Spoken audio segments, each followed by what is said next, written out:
Well, it's very good to be here tonight. As you all know, I'm a bit of a Wheaton fan, and it's always good to be amongst Wheaton people.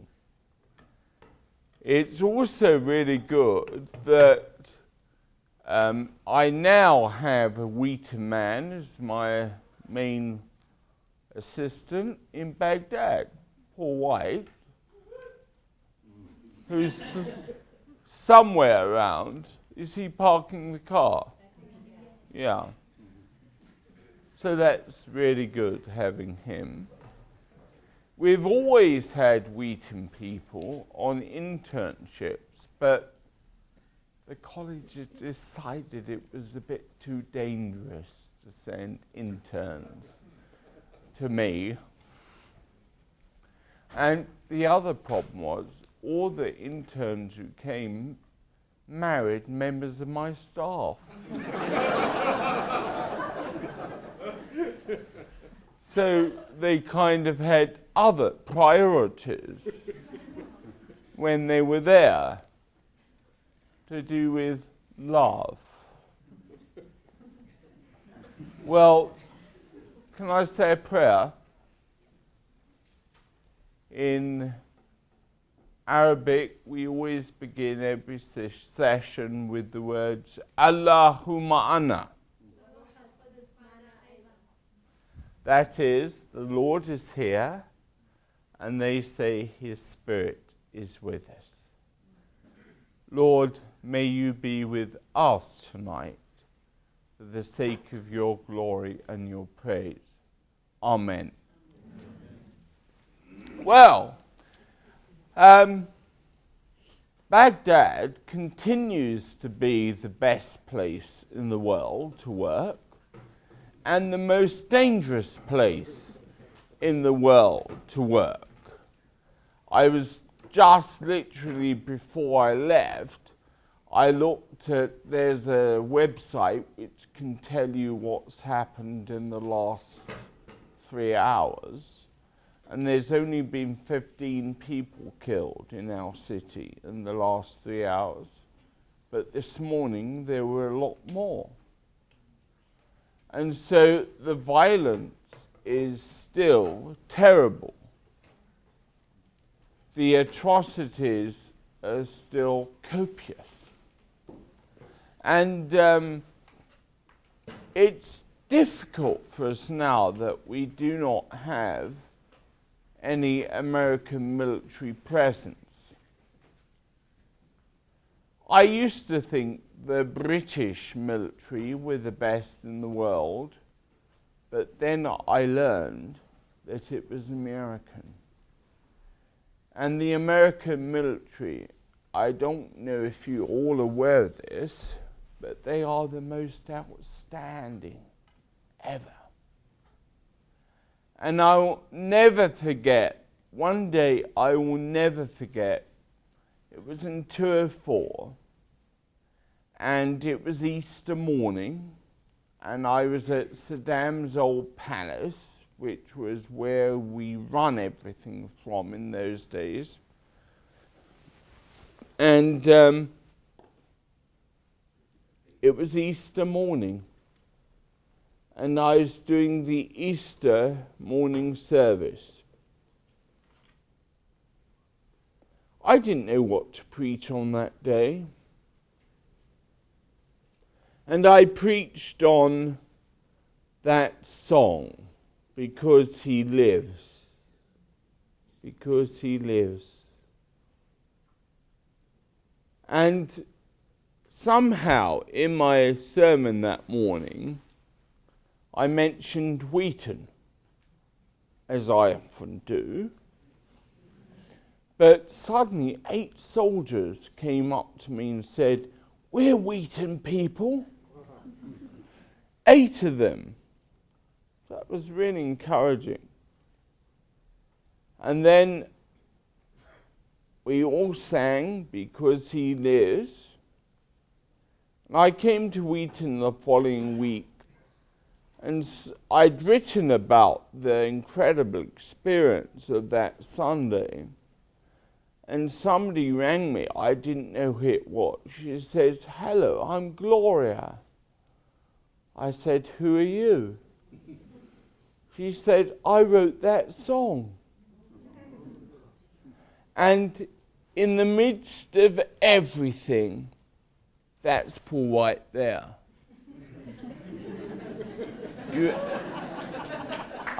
You probably don't recognize him. But when I first saw him, he looked like a lion. And I thought, maybe the Lord wants to send me a lion. So he did. I just told him, first thing you've got to do is cut your hair and get rid of that beard. And he did. But I say that jokingly, but it's really important because it's like having Wheaton there with us. We have this incredible church. And as you walk into the church isn't big enough. Can't fit everybody in because we've got the biggest church in Iraq, 5,500 people. We've had 1,000 killed since 2003. But hanging up behind the altar is Dr. Geezer's wife's banner, which says Prince of Peace. And on the back it's signed by all the Wheaton students who were around at that time. So we never forget Marge. I've told her story so many times. They will soon start saying, "Oh, that's boring. You've told us it all before." But there we are with this incredible church, but it's actually the additional things to church which have transformed the nature of our ministry. In addition to having the most wonderful church in the world, yours can only be second. We have a huge clinic. Our clinic now has dentists, doctors, hematology, X-ray unit, laboratory, free pharmacy, and what has been classed as the top stem cell therapy unit in the world. Because all of our stem cell therapy is only done from the patient's own blood. There's nothing unethical in it. We take it from the patient, we give it back to the patient. We now have treated over 3,700 patients with neurological autoimmune diseases such as Parkinson's, multiple sclerosis, what we call motor neuron disease, what you call AL something? ALS. And we treat children with muscular dystrophy and cerebral palsy. And 80% of our patients have seen a major change in their condition. And meanwhile, in America and England, they do research and research. We just do it, and do it. And the fact is, it works. If it didn't work, we wouldn't do it. And it seems quite incredible that we have patients coming to us for treatment from America and Britain because they can't get the treatment there. So that's in our church. We also have now a school, really good school. The average size of a class in Iraq is 100. The average size of our class is 12. Because I said that it had to be the same as the best prep school in England, and you had never had more than 12 children in a class. So we have 12 children in the class. So we've got all of these things. We now have a very fine guest house and a good meeting room. Everything in Iraq is terrible. The hotels are awful. The meeting places are terrible. The hospitals are more than terrible. And everything we have is wonderful. Of our patients, 95% of them are not Christian. They are mainly Muslim, some Mandaean, some Yazidi, but mainly Shia and Sunni. And by having these facilities, we have been able to show them the love of Jesus. It's not just about talking when you're in our kind of context. You could present the most wonderful apologetics to these people about why Jesus is the way, but it will not have the influence of showing them the love of Jesus, of practically showing them something real. This is what transforms people. And so a major part of our work is the reconciliation work with the various religious leaders. One of the things I do is head up the High Council of Religious Leaders in Iraq. And now we have formed a Peacemaker in Action group made up of Christian and Islamic leaders. And we regularly have to deal with big issues, like so many of our people have been killed. We've got to deal with that. When I say our people have been killed, I'm not just talking about Christians. I'm talking about the wrong type of Muslim as well. 80% of the violence in Iraq today is carried out by Sunni Muslims. And so they target the majority, who are Shia. I told you how many of our people have been killed, but the Shia have had far more killed than the Christians.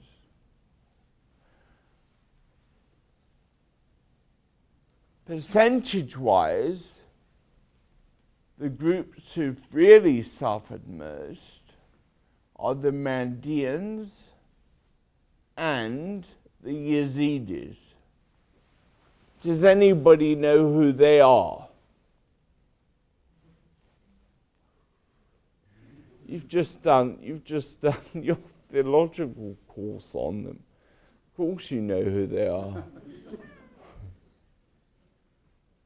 Right, the Mandaeans are commonly known as the people who followed John the Baptist.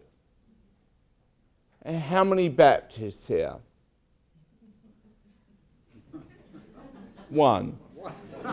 Nobody else admits it. 2. Well, the Mandeans were the followers of John the Baptist, but they always say they lived before John the Baptist. They are more Baptists than Baptists. They have church every week in water. Can you imagine all of you sitting in pews in the water? They even get married in the water. One Wednesday afternoon, I was driving back from Babylon, as you do on a Wednesday.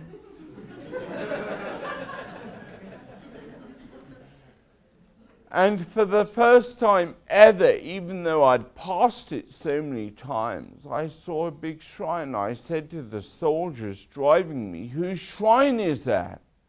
"Oh," they said, "Ayub, Job."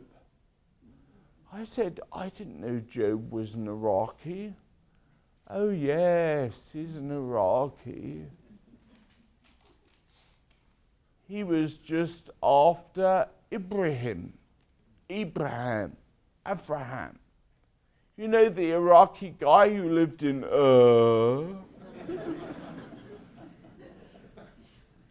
and went to Israel and then Egypt. So I went in to see Job's shrine, and I thought I need to read the book of Job again and see what the link really is, if there's any evidence of the link with Iraq. So I sat down, started reading the book of Job, and in chapter 1, I read that those who killed Job's staff and family were the Mandeans and the Sabians. So I learnt 2 things that day. I learnt that the Mandeans and Sabians did indeed exist before John the Baptist. And I learnt Job was in Iraq. But then it continued to say that the last people who got Job's people were the Chaldeans. You know who the Chaldeans are? Be careful. You've got one sitting next to you. She's a Chaldean. They are the biggest Christian group in Iraq. But this was before they were Christians, when they were still bad. They became good later. But the really bad people were the Assyrians. She's an Assyrian. And the Assyrians were the people who were helping Nebuchadnezzar get all the Jewish exiles in to Babylon. They went to Jerusalem, they captured the Jews, and they took them to Babylon. But God had mercy on the Assyrians. I don't know why, because they were worse than Al-Qaeda. They were really bad.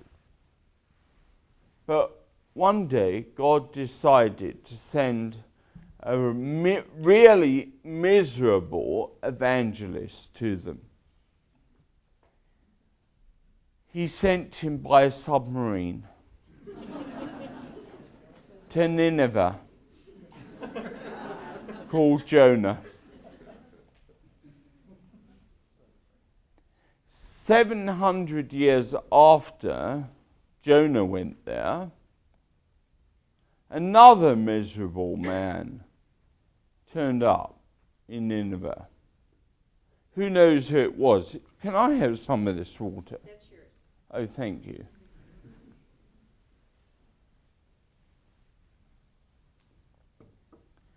Who turned up 700 years after?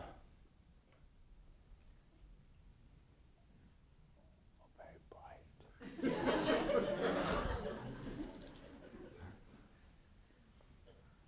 Another miserable person, doubting Thomas.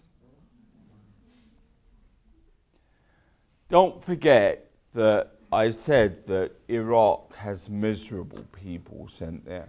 Jonah, doubting Thomas, me. Doubting Thomas is known as Mar Thoma, the great Saint Thomas. And he got to Nineveh and he saw all these people who believed in the God of Abraham, Isaac, and Jacob. So in essence, they were Jews. And he said to them, "Did you know that your Messiah has come?" And they said, "No, nobody's told us that." So he told them, and they believed.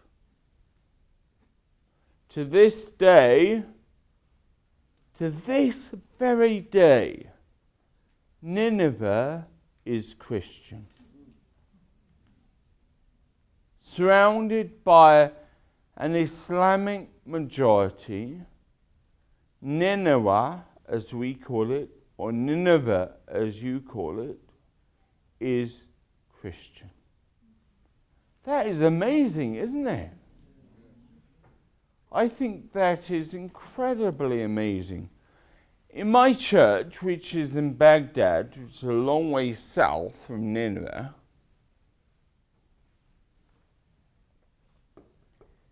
everybody in my congregation is from Nineveh, apart from one person, her. She refuses to accept she's from Nineveh because the Nineveh people are known as being very cheap, very tight.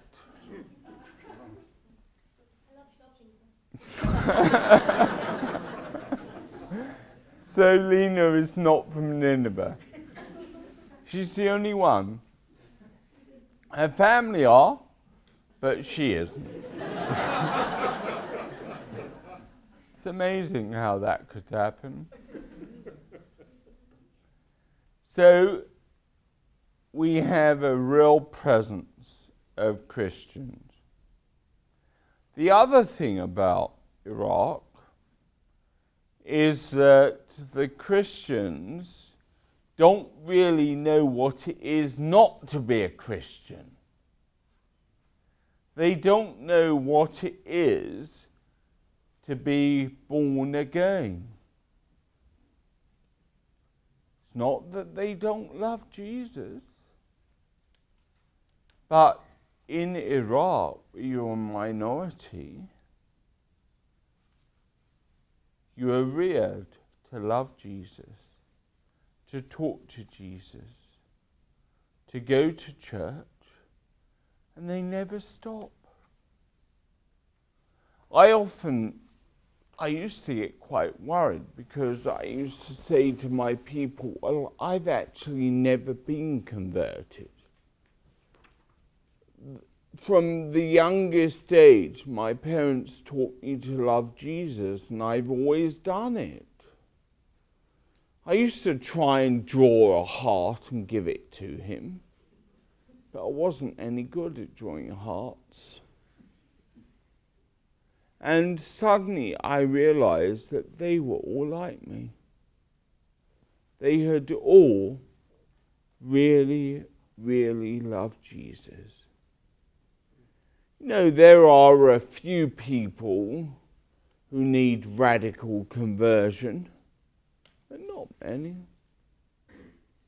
They really, really love him. And love has been so much part of our work, even acknowledging that a major part of our work is with the Islamic leaders. We deal with them all, the good ones, the bad ones. We don't really have any in between. We only have good and bad. And when they're bad, they tend to blow people up. And when they're good, they're working with us. And one of the things which is so real as we walk the road of reconciliation together is that we all have to make huge sacrifices. We all have to. The issue of forgiveness is at the heart of what we really believe. Before I was based in Baghdad, I was based at Coventry Cathedral. And some of you may know the story of how on the 14th of November 1940, the city of Coventry was totally bombed, including the cathedral.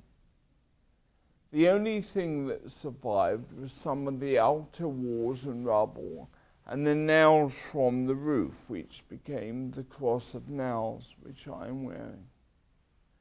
And the dean of the time took a piece of chalk and he wrote on the sanctuary wall 2 words, "Father, forgive." And people said, "Why haven't you finished the sentence? Why haven't you written, 'Father, forgive them'?" And he said, "Because we also need to be forgiven." And in the work of reconciliation, forgiveness is absolutely vital. Because forgiveness is the only thing which prevents all the pain, the heartache, and the distress from the past from preventing the future.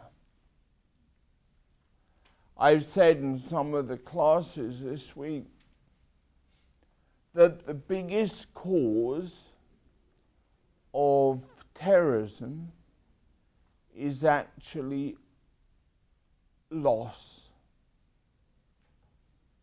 People feel they have lost something.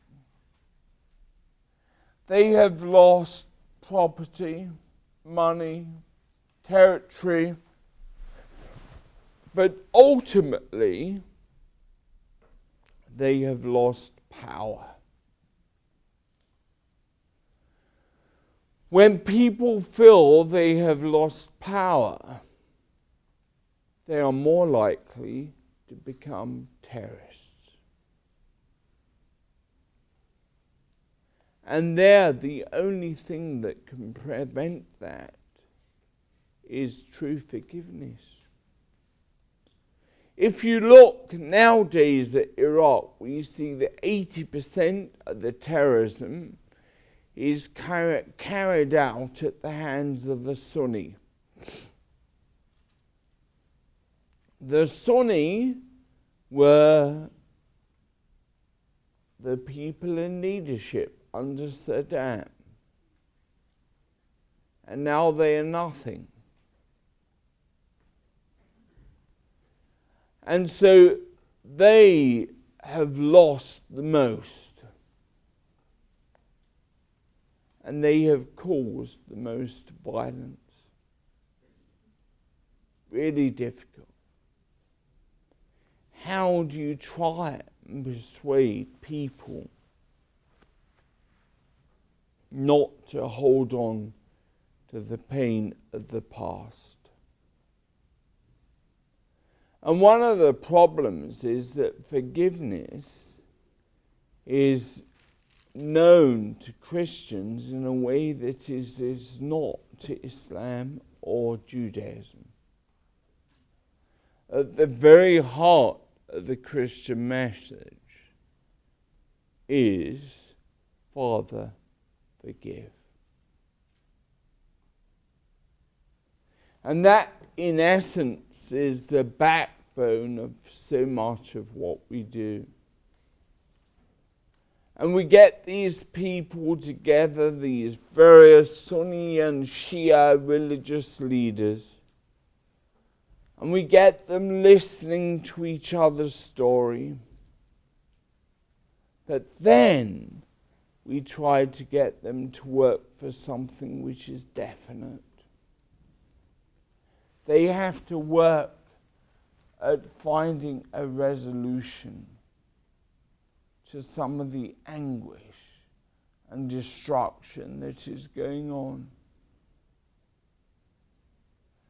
Most recently,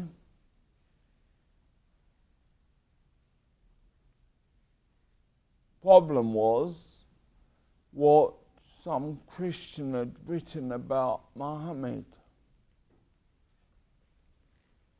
I think it was some pastor, was it, who wrote some awful things about Prophet Muhammad. Somebody in America. You know, America has the really good and the really bad. And this man, this pastor, was so stupid, so ignorant. Our people died because of him. Literally, from the day he said that, people killed our people because of what he said in Florida. And so that was very difficult. And it looked bad on the Christians in Iraq as well as internationally. In Iraq, our people would never dream of saying anything like that. But they were the ones who suffered. They were the ones who were killed. They were the ones who experienced the pain of the reaction of some of the extremists. Right, you can say people shouldn't react like that. Of course they shouldn't react like that. But they do. And you've got to think of the consequences of what happens because of your words in the safety of the West. Very different. And so we do not say anything negative about the Islamic leadership. We might not like all they do, but we pray that God will help us to like them. Because the ministry of Jesus was very much loving your enemy, and healing. And those two things, loving and healing, are vital to us in all that we do. Our health clinic and loving the bad people. That is what has transformed people. We have a congregation of 500 Muslim women. Why have they come to the church? because they are loved, because they are taken seriously, they are listened to, and they want to know about the love of Jesus. Most of them have not been converted. They haven't been baptized in the Christian faith. They're probably too scared to. One week I baptized 13 people. That very week, 11 of them were killed. So that is a reality of how dangerous it is. Most of the men who have come to me to be baptized, to become Christians and leave Islam, well, all of them I have baptized in the American Embassy. In our chapel service there, I'm also chaplain for the US Embassy. They come into our main service, but I have to tell them there's no way that you can tell anybody that you have converted, even your wife. Why, she will tell somebody, they will tell somebody else, and you will be killed. It's very difficult, but in reality, that's what will happen. Now, I have one major problem with the Christians. They don't believe, really, that anybody who was a Muslim can be a real Christian. They kind of say they do. So I said to them one day, would you allow your child to marry one of these people? And they said, oh no, never. And that was, to me, the key sign that they didn't really trust them. They didn't really see them changed as Jesus saw them changed. And that is really sad. So I might have the best church in the world, but it's the same as all other churches. It's not perfect. It's got mistakes in it. And it's really painful to see that form of mistake.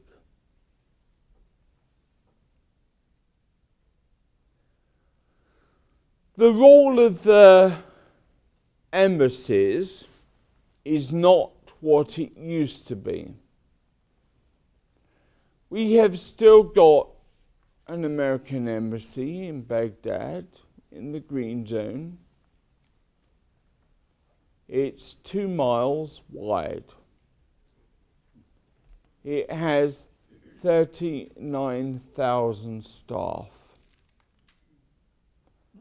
Do you know what it does? It moves pieces of paper from one side of the desk to the other. And then at the end of the day, it moves the paper back. I don't know what they do. Apart from coming to chapel on Saturday, and they're great,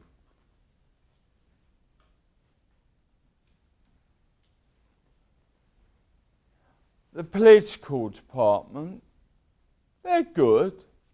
They mean well. They're run by somebody called David Fabrici, who's a Wheaton man. Do you remember him? Of course. Really? Oh, wow. I had him in 5 classes. He was a major of ours. David, wonderful guy. And now we've got him. See, I didn't even know that. And he's great. And we love him. And he is running chapel when I'm not there. So when I'm not there, he's in charge. That's rather good.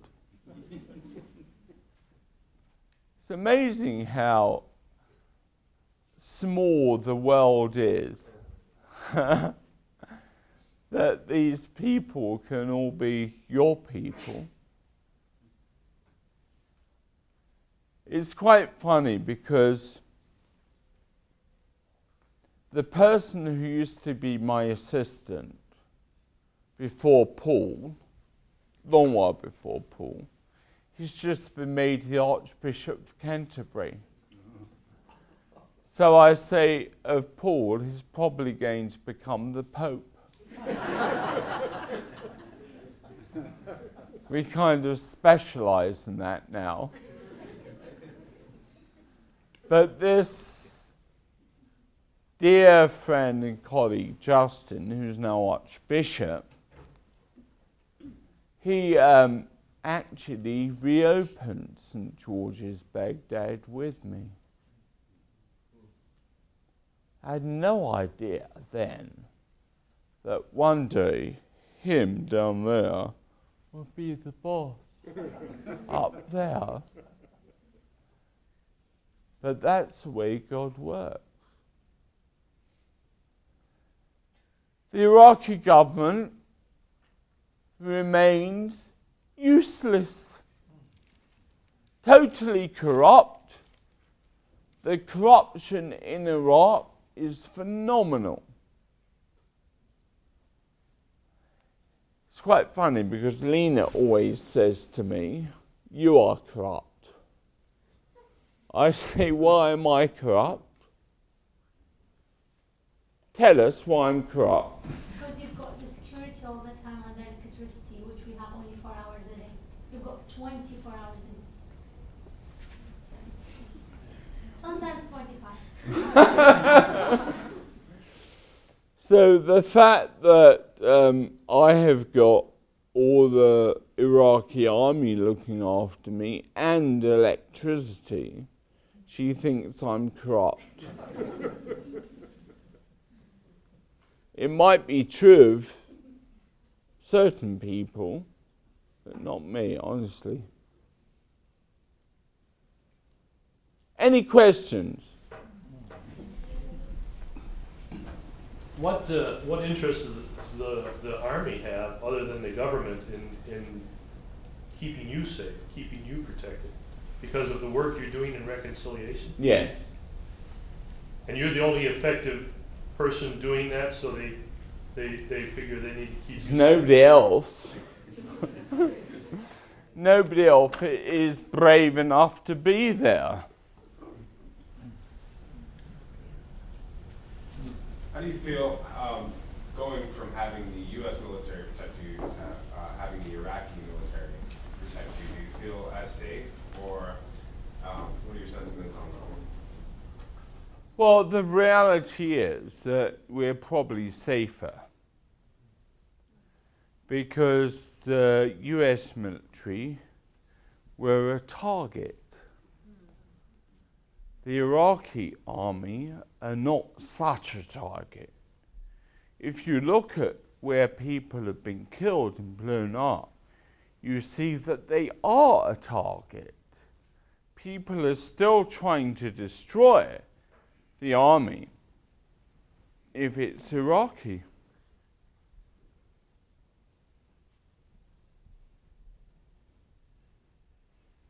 Who's this teacher? Because I want him. He's the next one I've got lined up. I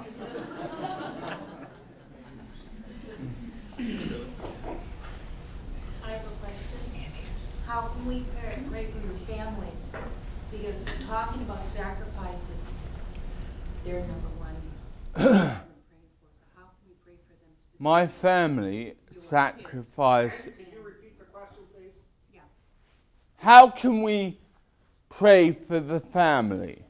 Your family. My family.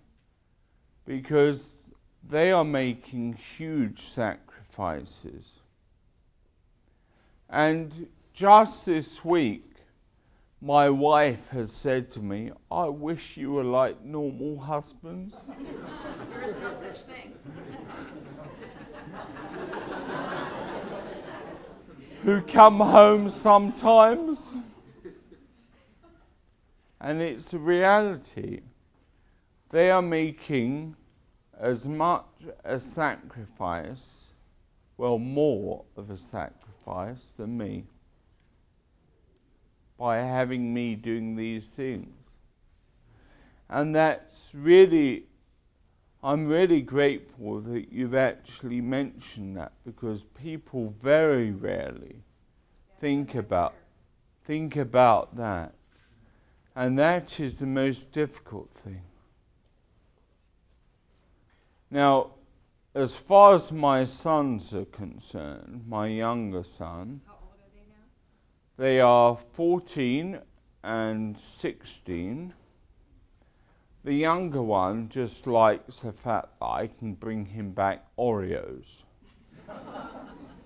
from America and even from Baghdad, because they sell Oreos on the American base. And the older one, I've got one of these abnormally brilliant children. Did his end of year exams, he got 14 A's. No, 13 A's. I mustn't extend his brilliance. But I've just had a victory this week, because he was telling me he was going to go to Oxford and do philosophy, politics and economics. And I didn't want him to. I wanted him to go to Cambridge and do social and political science. But this week he has told me he will go to Cambridge, because he can do anthropology there as well. He wanted to do PPE, because philosophy, politics and economics, because most of the prime ministers in England have done PPE. And he wanted to be the prime minister. He used to, not so much now. I said to him once, why do you want to be the prime minister? He said, we've never had a good one in our family. I said, Josiah, remember it's your mother's side who had prime ministers, not me.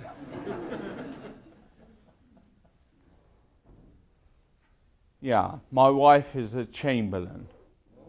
So Neville Chamberlain was her grandfather. Great-grandfather. Next question. He's first, and then you.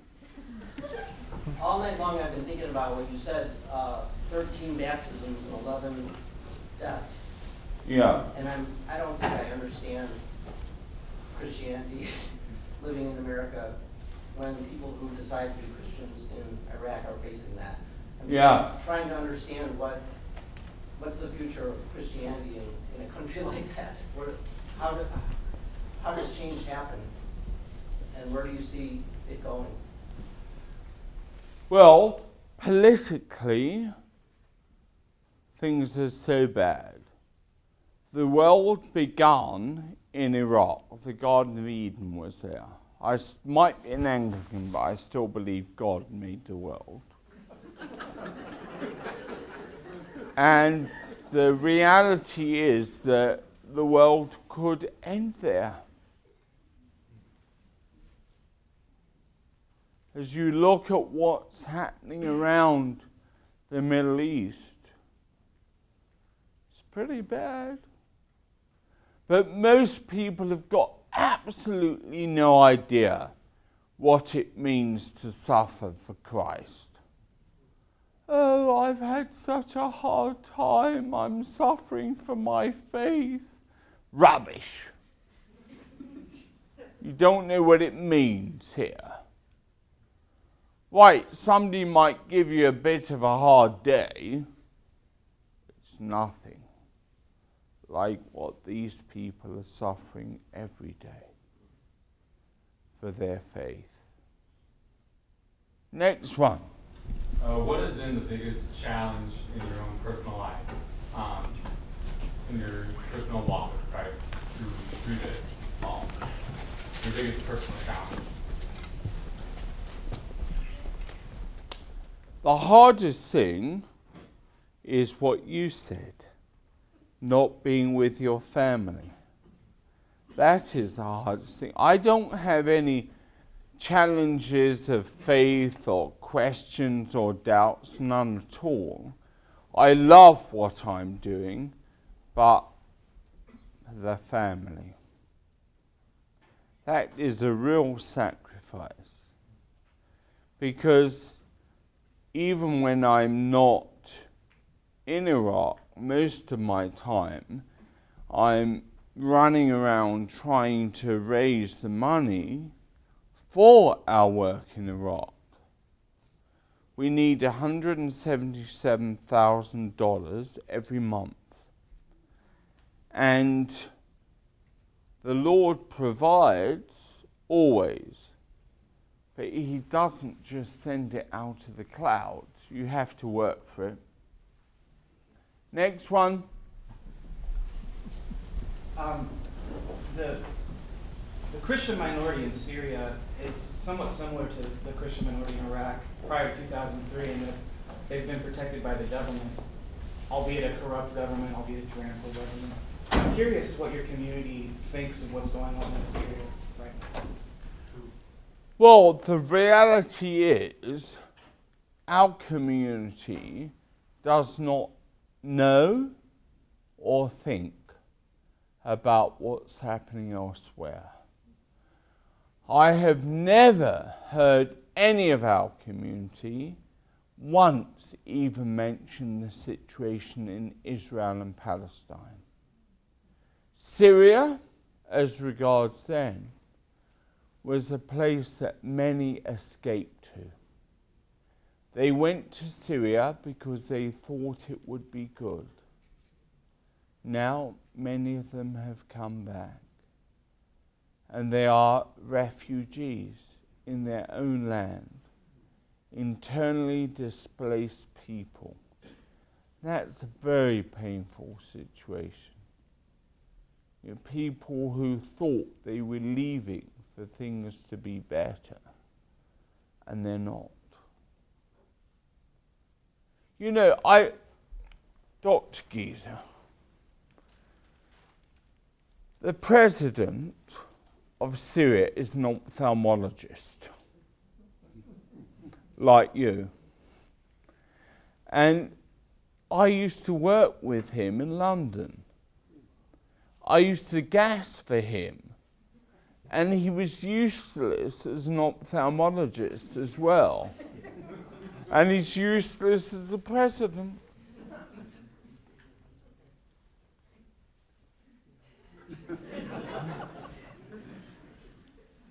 Who's next?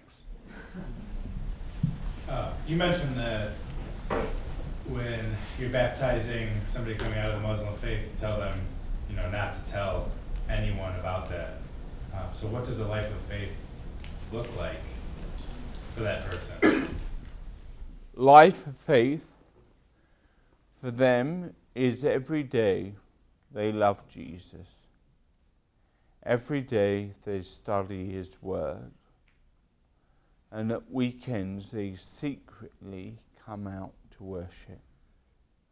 And often they worship with us in the American Embassy, because it's safer there than in church, Iraqi church. It's very difficult. And they are making real sacrifices for their faith. You know, one person came to me and said, "Can you baptize my daughter? She's only little. I want her to be a Christian." I said, "No, I can't. She has got to decide when she's older. You can't just bring her in. Baptism isn't magic. She needs to respond. Next one. How are you as a British Christian accepted by the Muslim rulers you mentioned, going to interfaith discussions about peace and reconciliation? How are you viewed in those sort of situations? I hate the word interfaith. It reminds me of some woolly Western liberals eating their smoked salmon bagels with their afternoon tea. Our interreligious work tends to be about life and death issues, and they accept me very well because I have quite a good reputation in Iraq, apart from by the really bad people. But even they can win them round. I know it sounds really strange, but as Lena will tell you, vital to our work is Abu Afif. This is the #1 chocolate shop in Baghdad. So you have to buy them chocolates. And you take them boxes of chocolates. And it's a very simple way of showing that you love them and respect them. You need to do some PhD work on chocolates and reconciliation. I think maybe I should write a book about chocolates and peacemaking. Next one. How helpful or harmful has the U.S. involvement in Iraq been? Both. How so? Was really good at the beginning because Saddam had to be removed. It wasn't so good afterwards because some of the people who came in didn't know how to really run things. You know, I can remember sitting down with one of the ambassadors and having a long conversation about the separation of church from state. Now, that might work here, but it doesn't work there. Religion and politics cannot be separated. And they didn't really understand that. He wasn't a Wheaton man.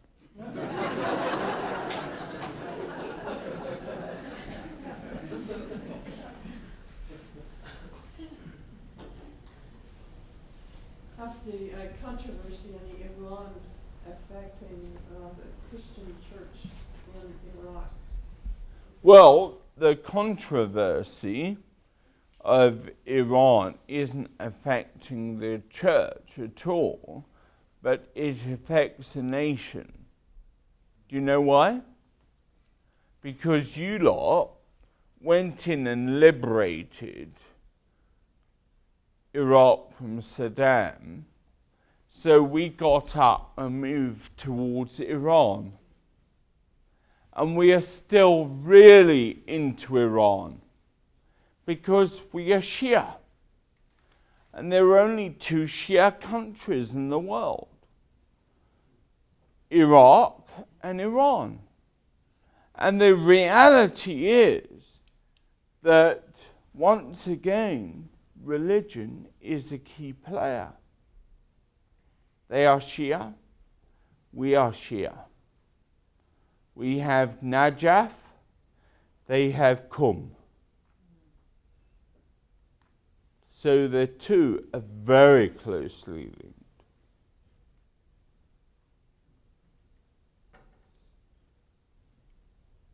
Next question.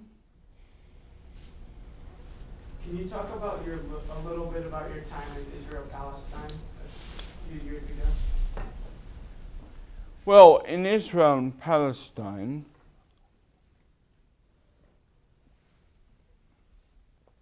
that was the major aspect of my work for many years.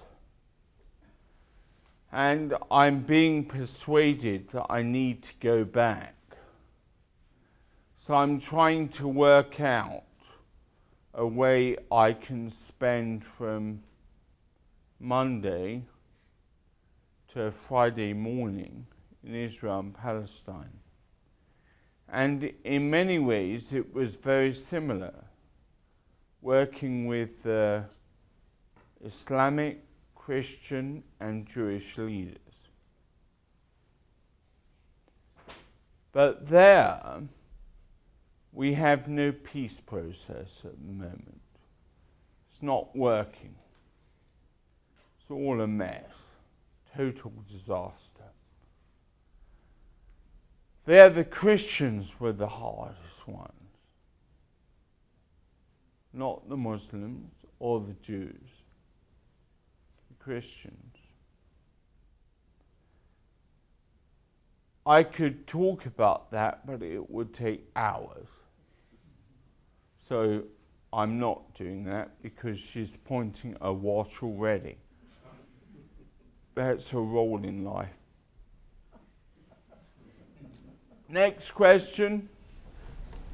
I was wondering if you could talk about the tension between keeping security for your church versus being open to the community around you. Well, as regards security, we don't have any say. I can't go up to the army and say, well, actually, we're a church. We don't want to have an over-empowered Iraqi army presence. They would say tough. So there's nothing we can do about it. But the church has to be open because of the clinic.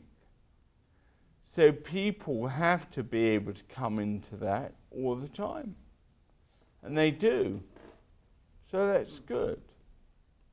So to a certain degree, there is openness despite the security.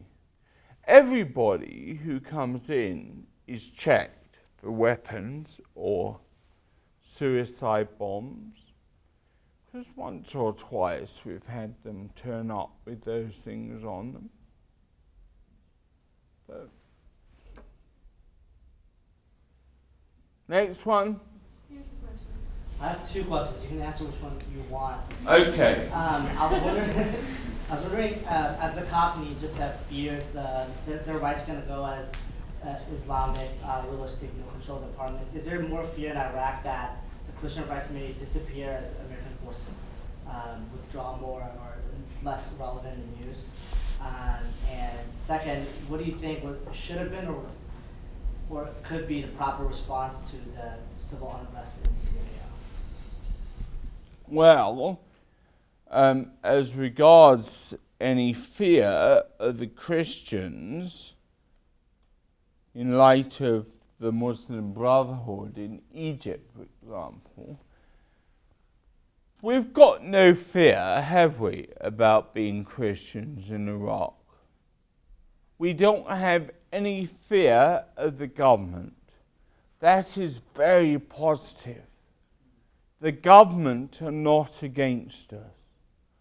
Whatever we need from the government, they do. Always. That is a major positive factor because the Christians have always been a very key minority group in Iraq, and the government of Iraq has always tried to respect the Christians. And whatever we say to them, ask of them, they will do for us. We like our government. They might be extreme in some ways, but at least they are our friends. The other question about Syria, well, as I said to you earlier, we don't really know about what's happening, apart from all these Iraqis who fled to Syria are coming back. Do you have any best response to what the international community should do with the UN or Russia or US or China? What their proper response should be to that? Well, look, first of all, I think the UN are a total and utter waste of time. I don't like the UN at all. The UN have never done anything for us in Iraq.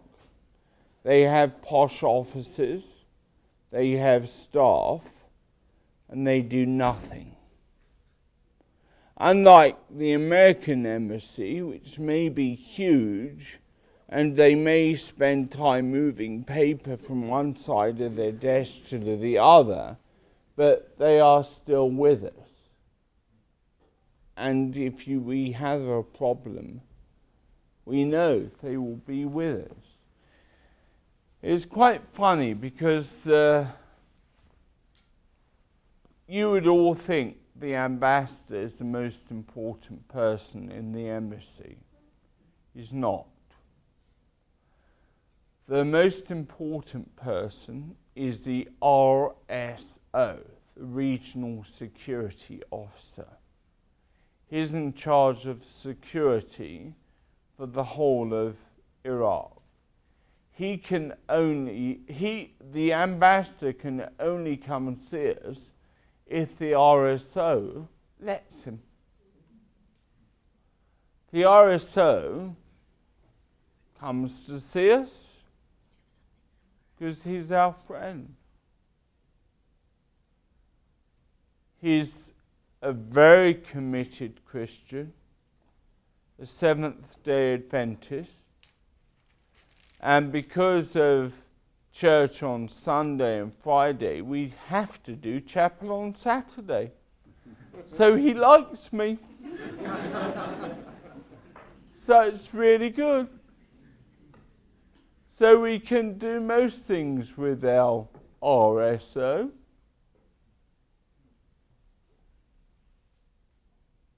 So it's rather good. Any other question? I had a question about the school and the school. Yes, and the students that are there. How are those students chosen? I would imagine there's many more than 12 per classroom who would like to get in. And thinking about the mission of reconciliation, the mix of children in the classroom could be very important for the future. Very important. Most of the children in our school are Muslim. There are Christians in every class, but they're percentage-wise the same as the Christians in the community. And the children are chosen. How are they chosen? This is the only service we provide where there is some payment involved. But a lot of the people who cannot afford to pay just come and see me and I pay. So it works well.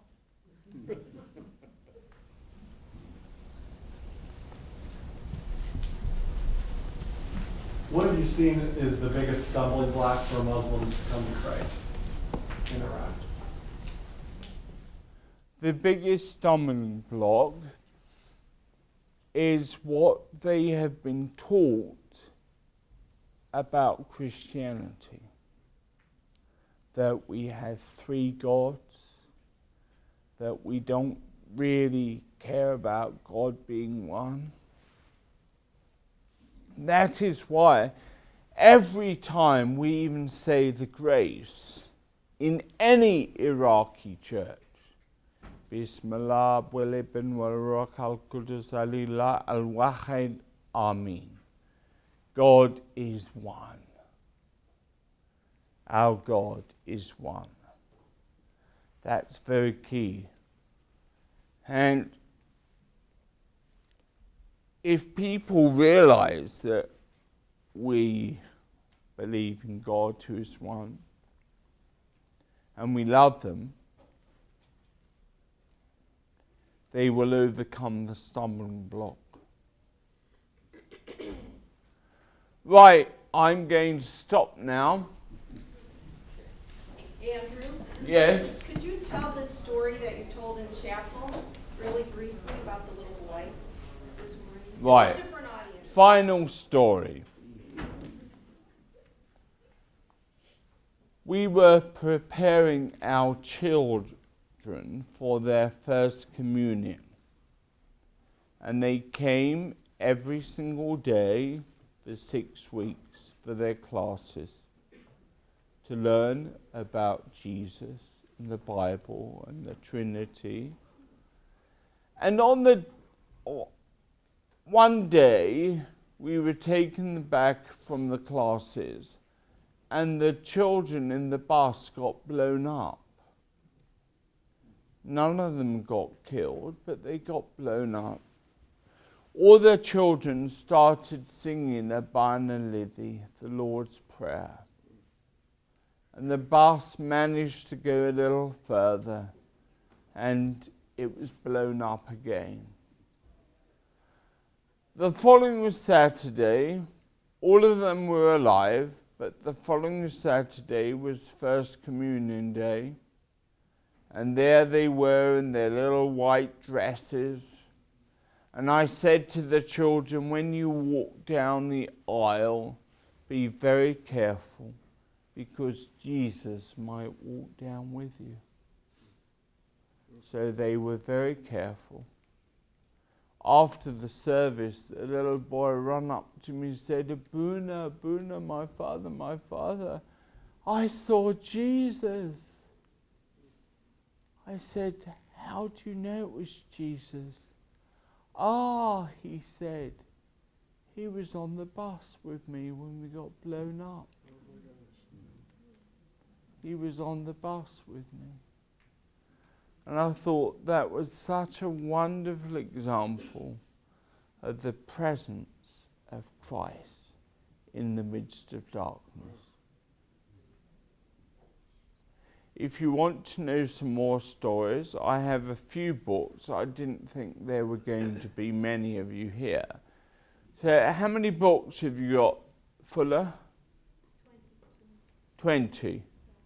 So if I can please persuade 20 of you to buy some books, that will really help us. Thank you. Bye.